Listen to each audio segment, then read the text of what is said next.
people. Hello.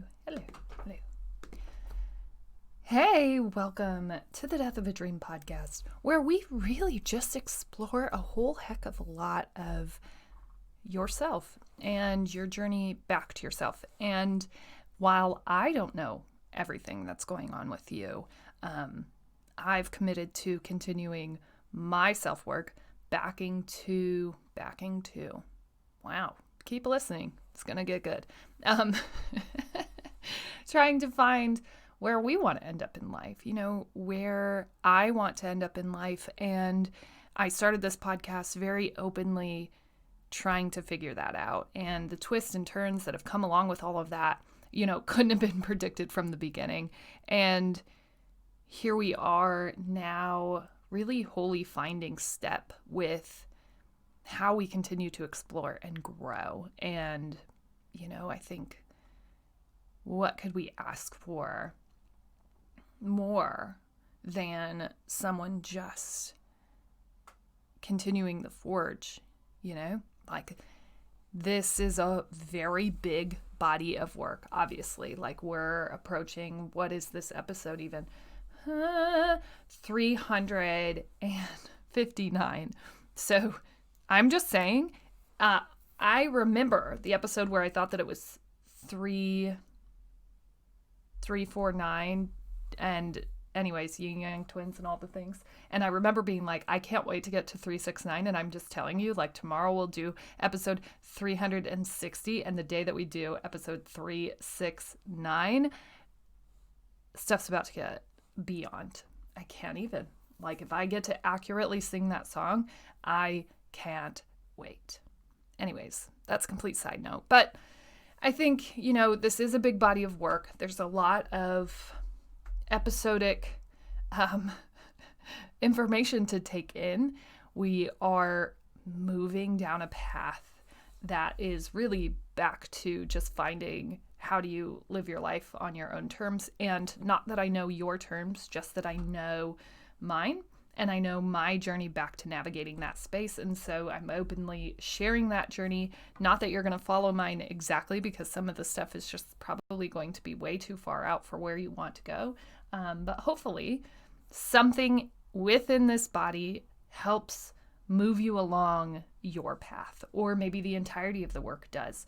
Whatever it is, my biggest goal is that these words find the right ears and help you along wherever you are in your journey. And if I can explore a million things and just one thing connects with you and helps you, then I've done my job and I've lived out my reason for being. So let's go ahead and ground ourselves in our greatness. Very important. Duh.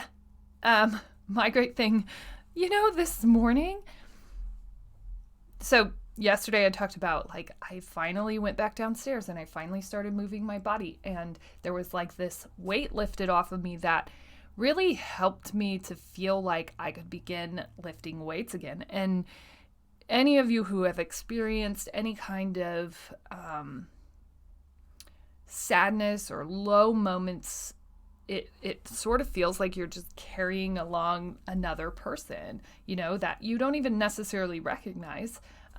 Especially for me, being an Enneagram 7, being an eternal optimist, it's really hard to live for long periods of time in that low space. But definitely for the last 6 months, if not more, I would say really we started living and navigating that low space wholly in February of this year. So that was the neglect of me feeling space where I felt comfortable moving. And, yesterday we relieved that weight and I felt like I could start back moving my body the way that I enjoy moving my body.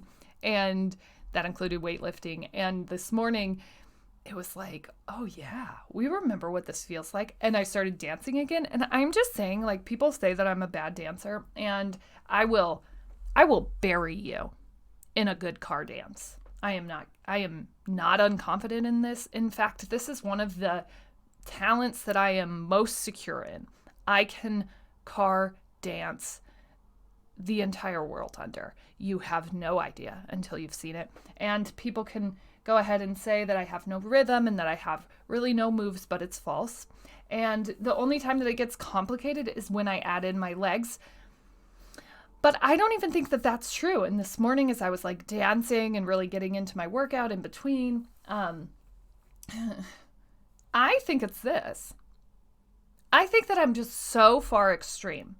And there's never been an instance where my extreme commitment to passion and dancing has ever been appreciated. Because like if you go, to the clubs, and I'm not a big drinker, never have been. So when I would go to the clubs and I'd start dancing in this extremely passionate manner, it was like, she's not even drunk.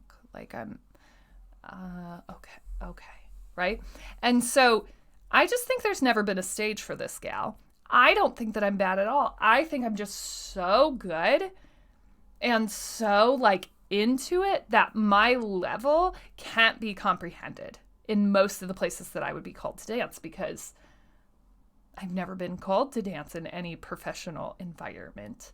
And so I think the entirety of my dance work and my dance life that's never existed has been misunderstood and miscategorized as terrible. In fact, I believe that I am probably one of the best dancers that exists, and I will no longer be told otherwise. There's a chance that I'll start exploring dancing in a public sort. I don't know what that will look like. It definitely probably won't look normal right now, but there is a chance. And you should all know that I don't think that I was allowed to explore creative realms openly, mostly by me. But I'm telling you, when I was dancing this morning, I'm like, I'm so good. I'm so good at dancing. And I've been telling myself for the majority of my life that I am, in fact, not good. And I don't think that that's true anymore. We're going to throw that one away. It's not really serving us. And I think it's just plain and simple.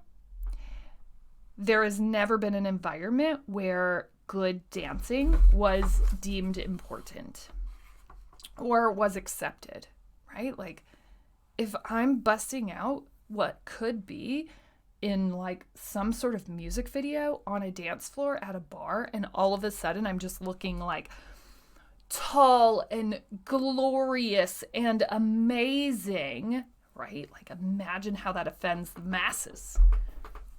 Imagine. Anyways, I'm just saying.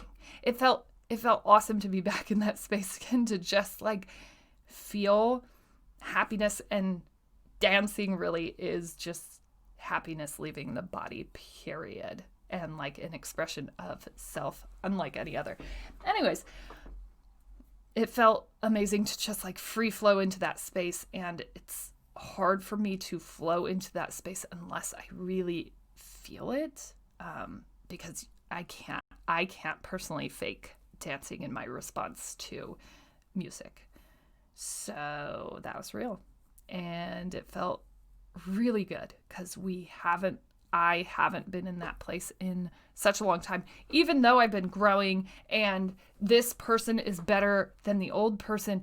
This is like the release of that weight, of that energy, the final release of that almost like brought this fusion of old Hanna, who we haven't seen in a while, new Hanna, who's like experienced this beautiful movement and alignment in life, and like old happy Hanna meshing with healed Hanna.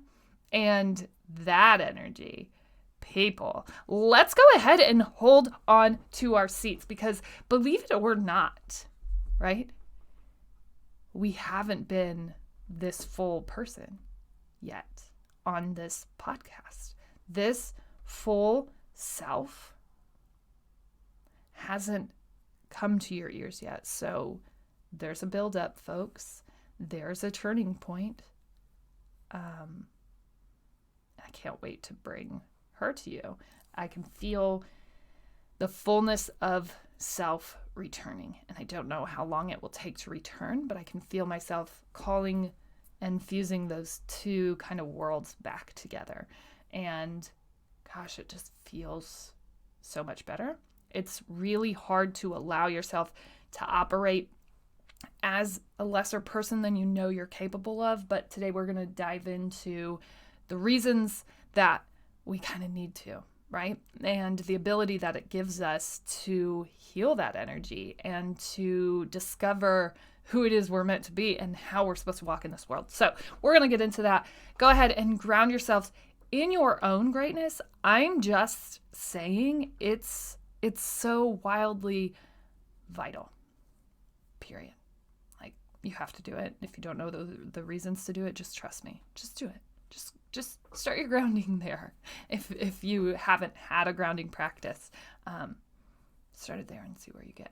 Okay, let's go ahead and get into the show. It is that time. Okay, I'm sorry. I don't know.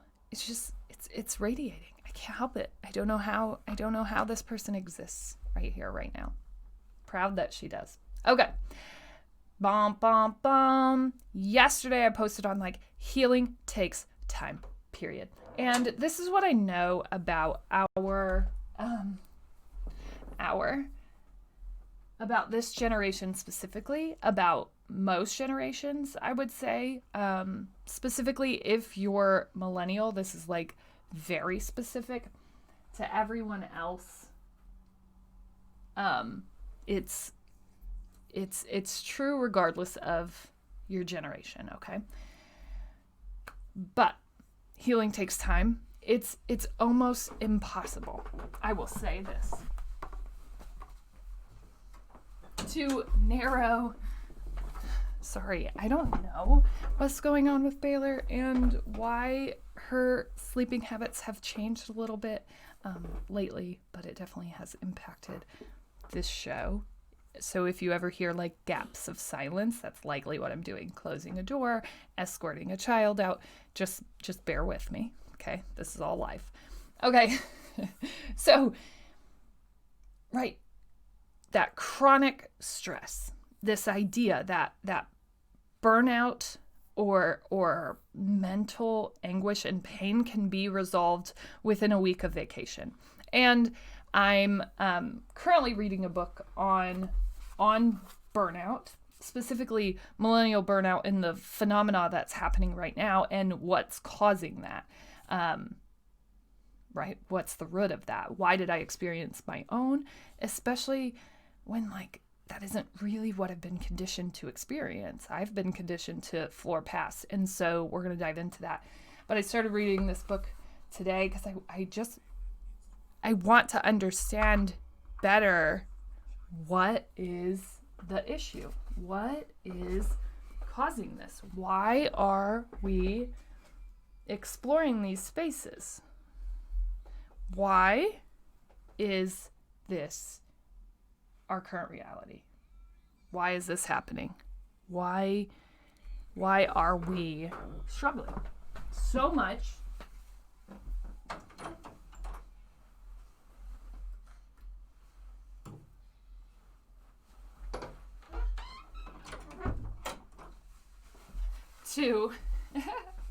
Okay.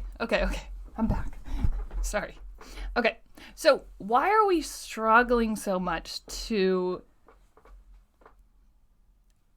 push past, like most people? And I don't think that it's just specific to millennials. This book is written specifically on the millennial experience, but I think we're all, especially this year, feeling this struggle point where we've pushed past so much emotion, so much pain. We've just buried it and buried it and buried it. And for a lot of people, this year has been this interesting exploration of silence. And if you allowed yourself to feel that, you probably started welcoming in feelings and started healing, even though it may not be healing healing that you expected or intentionally went down, you probably started to feel things come up that you haven't felt in such a long time.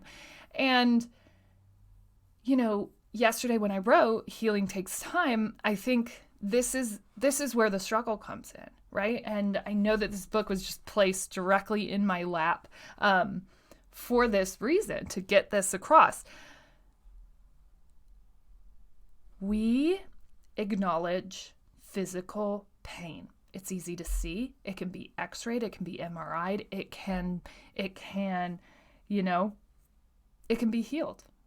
It can be treated. There are very specific treatments. If you break your arm, you're going to get an x-ray. You're going to likely get a cast. You'll rest that arm for 6 to 8 weeks in that cast, and that will heal that physical break, right? The manifestation of that energy will be healed with time. And I want you to think about how we do that with our mental space. So if anyone's ever said to you like, oh, I feel like you're burnout, I feel like you're, you seem really exhausted, you should take a break. And usually that break, at least for me, always looked like, oh, okay, yeah, I'll take a 3-day. Yeah, that'll heal it, right? And so I'll just kind of mask and come back and yeah, feel refreshed, but it only lasts for so long. There again is a buildup of this overwhelm, of this inability to accurately define what I'm experiencing as far as like the negative energy shift. And I think that it comes in this way for a specific reason. And this is actually what I ended up titling today's podcast because it just spoke to me so clearly. And it says, burnout isn't just a temporary affliction. It's our contemporary condition. And, right, like, ouch, that one hits hard. Because for a lot of us, definitely for me, for sure for me, there was like this idea of success. And it was like on this golden mountaintop and you were supposed to chase it. And nobody exactly says what that is, ever, right? But like there are specific boxes that you're supposed to check in order to feel this success, this golden mountain. And for some of us, we've checked all those things. And so I think specifically with millennials, okay, not to offend anyone else who is here outside of that group, but specifically with millennials, there was always this idea of success. And it's funny because this tends to get confused with this idea that we all need trophies, right? We're very much like the trophy generation of like, oh, all millennials, they need patted on the back, like make sure that you nurture them. And I don't think that that's true. I think it's this never-ending chase of success and the misunderstanding and the misalignment of what that is for people, right? I don't think that we think that we're all that special. I just think that we all had this idea of success that was promised, that was told to us, right? That never really happened. And this isn't specific to our generation. I think we have a whole generation of boomers before us who are experiencing this now, who realize that the same thing was promised to them, and that now, even after a lifetime of work, they still don't feel it.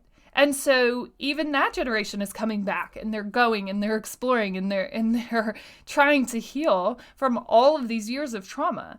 We're just getting to it sooner because of the work that those boomers are doing, helping us, the younger generation, to realize that success really isn't finite. It isn't some golden mountain. Like you have to determine what that is. You have to set that expectation, and it really is up to you.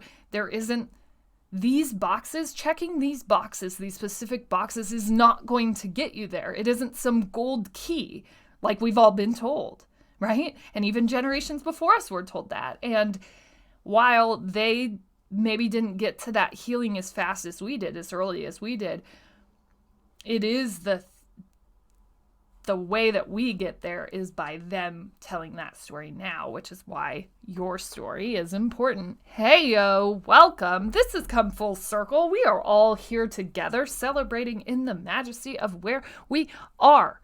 Welcome, right? But like, you're the common factor.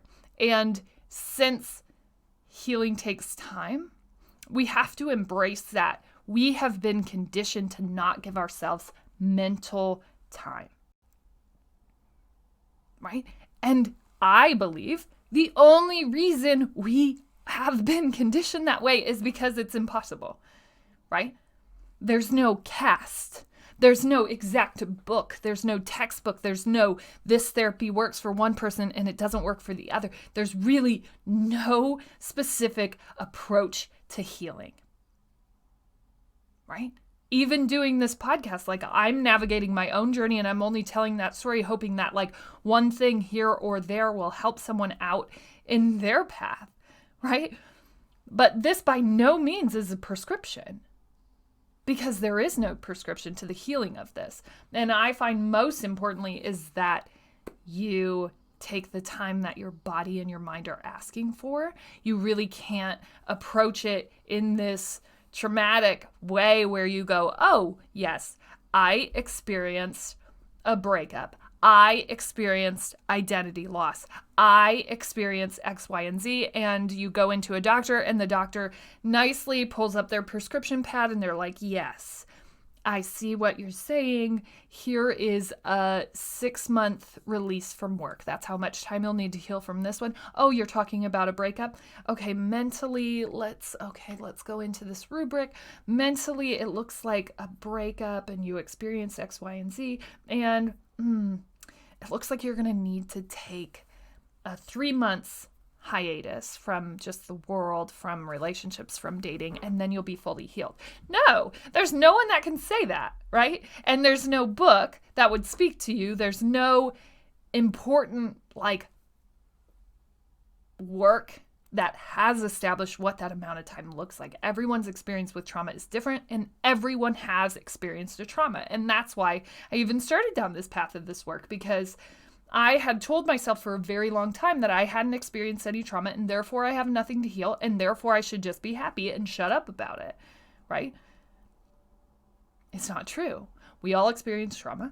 We all experience pain. Therefore, at some point we have to heal from that pain of past wounds, of current wounds, and that takes time, the same amount of time. Okay, not the same amount of time, but the same commitment to healing that we take with a physical ailment, right? Because the funny thing that I find with this energy unalignment is that it manifests itself in physical pain if you don't take time to heal it first. So regardless, it'll find you, it will get you, it will take you down, right? It will. Until we start to figure out how to align that. And the best thing that we can do is take time to heal. And not all of us have that time, right?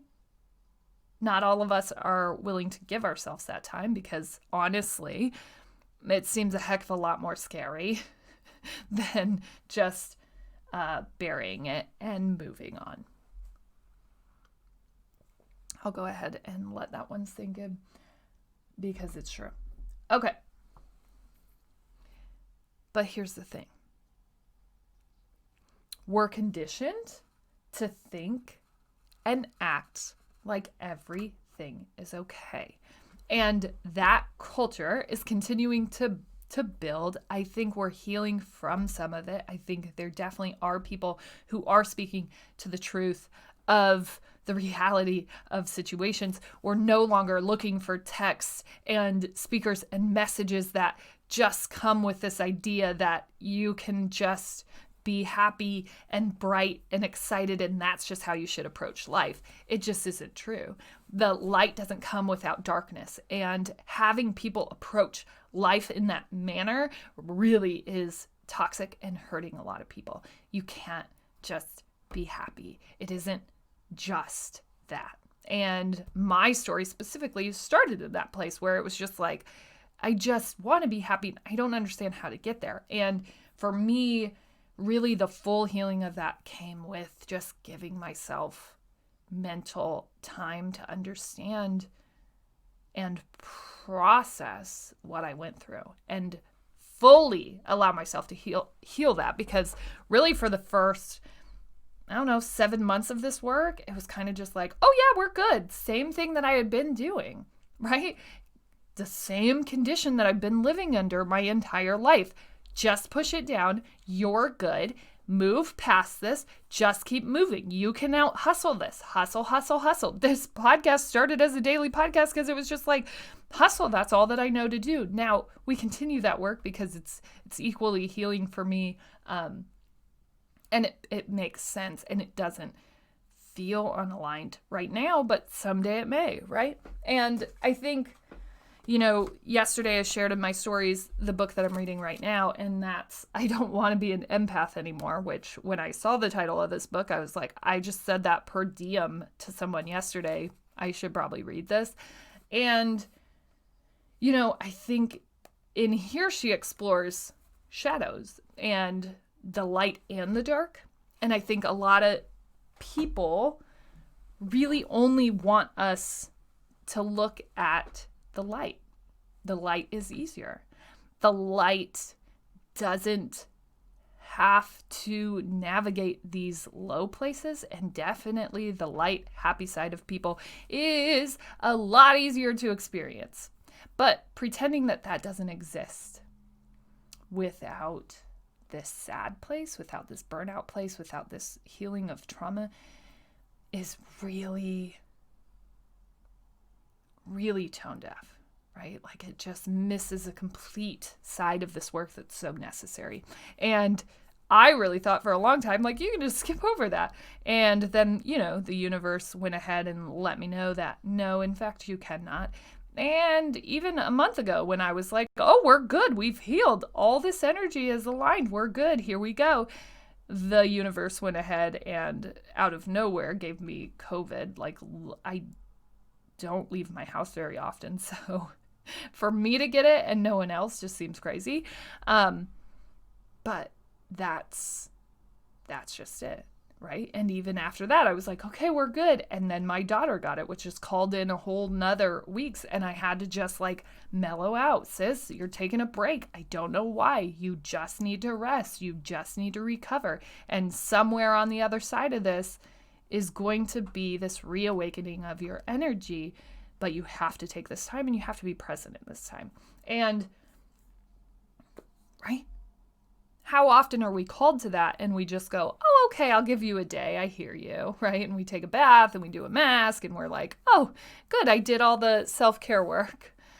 It's so much deeper than that if you allow it, right?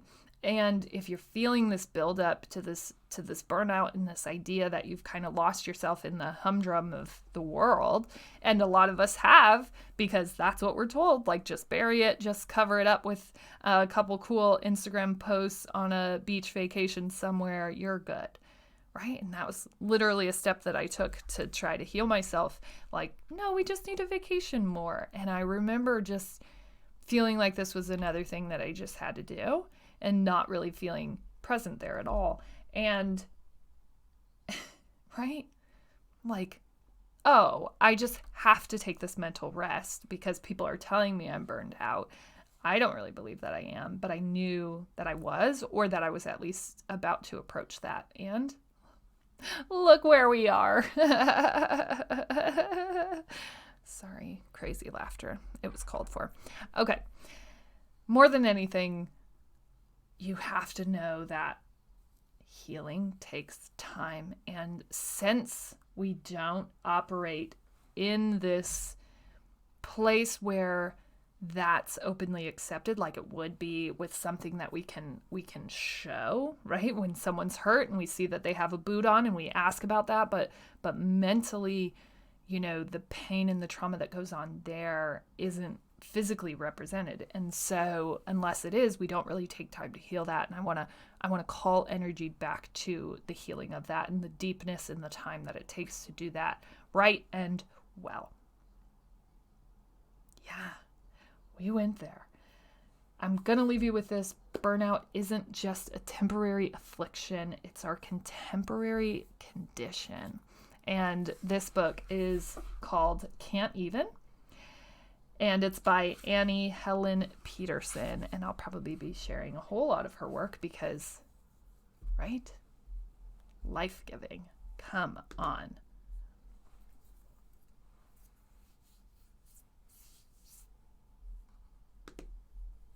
Oh, yes.